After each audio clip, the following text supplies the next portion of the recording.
My name is Christy Caniff. I'm standing outside Athenry Priory. The Priory here was founded in 1241 by Milo de Birmingham on lands that were bought from another Anglo-Norman, a Robert Brannock or Welsh.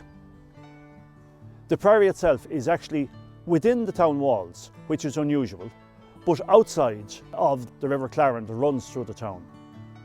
Generally, religious houses like these are kept outside of the town for obvious reasons. They often functioned as hospitals and places that cared for the ill. So you kept all of those sort of illnesses outside the walls of medieval towns. The building itself is multi-period, founded and started in 1241. So we have the 13th century element, which would comprise most of the nave and some of the chancel itself.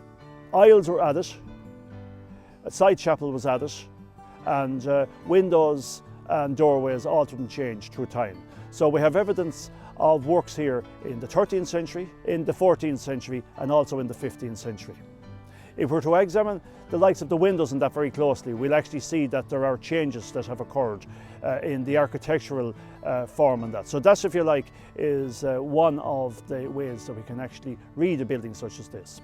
For example, if we look at the east window, we'll actually see that there's 3 phases in that window alone.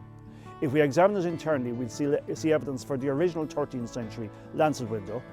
If we examine it externally, we see that there's a large traceried window of the 14th century, and then fitted into that a later traceried window, a switchline tracery window of the 15th or maybe even the 16th century, but more likely 15th century.